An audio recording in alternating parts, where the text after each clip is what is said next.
Canada is the country that the wealthy, that even immigrants are leaving. They can't wait to leave. I'm going to pick on Canada once more. I visited a couple of months ago. I made a video that went viral. That video got taken down, but I have to show you the truth about Canada, the direction that Canada is going, and why you, as a Canadian, or as an aspiring wealthy Canadian investor individual, you should move out as soon as possible. The first reason why I recommend you to move out of Canada and why thousands, even hundreds of thousands of people are moving out of Canada is the increase in crime. Fentanyl crisis. The addictions are through the roof. Overdoses are through the roof. Homeless are through the roof. All over the street, you see them. Random attacks on people on the metro. Canada isn't the safe country that it once was. It isn't the country that was advertised as peaceful, as everybody loves each other. Everything is wonderful in Canada. It isn't that country anymore. Now you have this massive drug crisis, people attacking randomly on the street for absolutely no reason, and you're always on edge. When you go to the metro, when you walk around the street, everybody's on edge. They don't want to talk to you anymore. They're afraid. Everybody's afraid. And the government has let this happen, and it's going to increase even more. Crime is going to get even worse over the next couple of years. And if you're a wealthy Canadian and you're thinking, oh, Canada is the best place in the world, it's safer than the United States. Yeah, in some places it is much safer than the US, but you have places that completely crush Canada in terms of safety. Dubai, Singapore, Switzerland, even some countries in Europe are much better. In Latin America, you have El Salvador now, a lot of Canadians exploring El Salvador. You have other options around the world where you don't have these random attacks. You don't have the fentanyl crisis that is absolutely corrupting Canada. You don't have this collapse in society that you're experiencing all over the country. Another reason why most people leave Canada and why I found Canada truly shocking, to say the least, is the woke culture. It's getting worse and worse and worse. And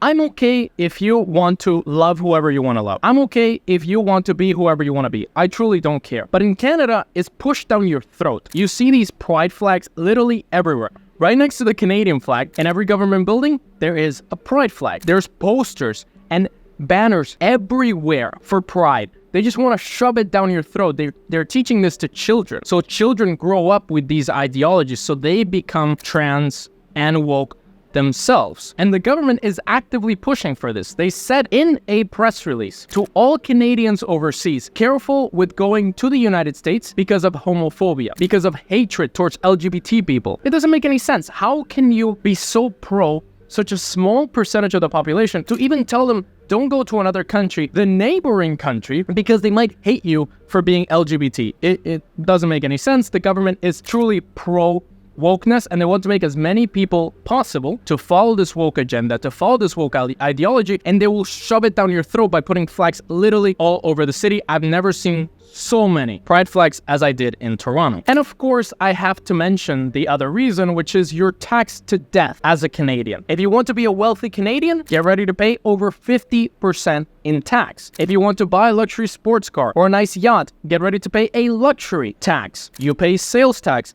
You pay personal income tax, you pay corporate tax, you pay regional taxes. You're essentially taxed as much as humanly possible, and people are okay with this. They're okay with being taxed to death. And immigrants that move to Canada, they realize, wait, I'm paying over 60% tax, and I'm not really earning that much, and the cost of living is so high. Why am I even trying to live in Canada? And that's what a lot of people are realizing now. That's why they're leaving. Specifically Canadian millionaires, they're coming down to Mexico, they're moving to Dubai, they're moving to Europe to get a tax exemption. There's many different options around the world that you don't need to pay over half your income in taxes, and they just keep getting higher and higher because they don't care. The government truly doesn't care about wealthy people. They want to punish wealthy people. They want to make everybody just follow what the government says, and they will keep taxing you as much as they can. Another thing I noticed in Canada that truly shocked me was this 9-to-5 work and then die mentality. Everybody is just focused on their job. Their job is pretty much meaningless. They work at some small office. They just make as much as they need to get by. They have maybe one child, maybe not even that, because now with the woke ideology, they don't want you to have children. They want you to be infertile. And then they just die. They retire and die. That's sort of the culture. You're not going to find people that want to start a business, that want to be millionaires, that want to be 100 millionaires, that want to build wealth, that want to start a giant business. You're going to find that in Dubai. You're going to find that in Monaco. You're going to find that in many places around the world, but you're not going to find that in Canada. Plus, on top of that, the weather makes people depressed, because when you live in cold weather 6 months out of the year, 7 months out of the year, you're constantly surrounded by snow, by multiple meters of snow,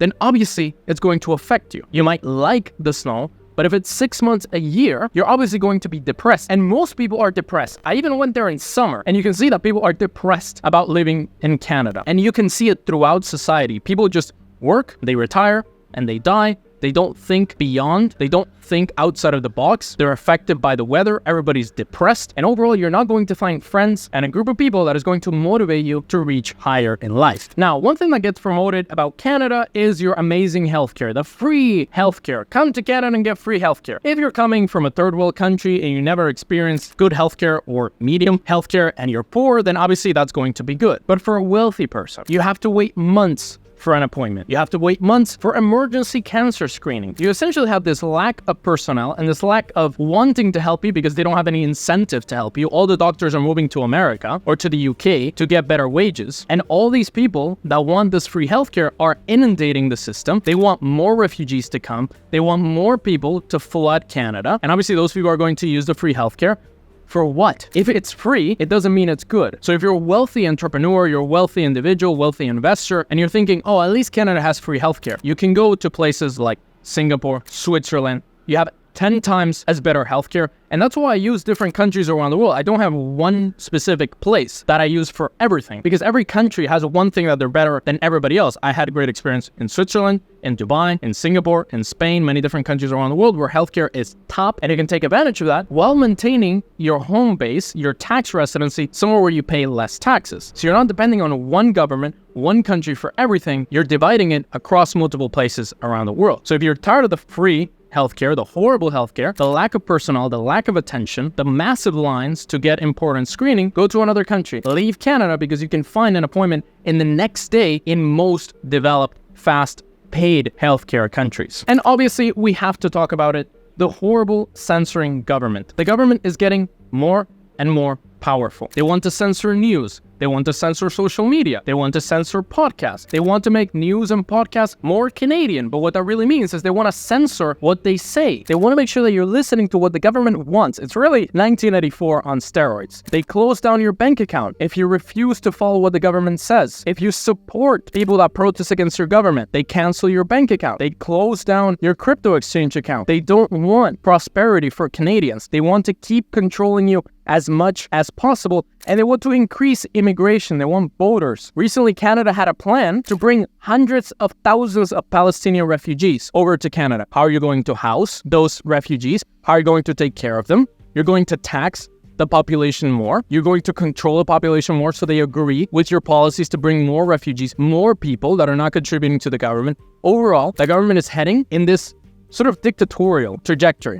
It can be called a dictatorship right now, but it's heading in that trajectory, and it's going to become that in the next couple of years. And as a Canadian, especially as a wealthy Canadian, go somewhere else where you don't need to deal with this BS. And the last thing, which is going to happen over the next couple of years, are climate lockdowns, climate change lockdowns. They want you to drive in the areas where they want you to drive. They want you to follow the law that they impose in order to control the climate, in order to make sure that global warming doesn't get worse. They want to control how you drive your car with kill switches, just like I mentioned in the United States. And overall, the government is using climate change as an excuse to completely control your life. And that is the way Canada is heading. Complete control, higher taxes, more immigrants, less healthcare, less good healthcare, and overall trying to control your life in a complete way so that they can then benefit. If you're a wealthy Canadian or you're planning to become a wealthy Canadian or a Canadian immigrant, the best thing to really do is just to leave Canada. So if you want to leave Canada, here are 10 countries that you should consider that my clients are going to, including here in Mexico, Dubai, multiple places around the world that you should consider. Check them out right here.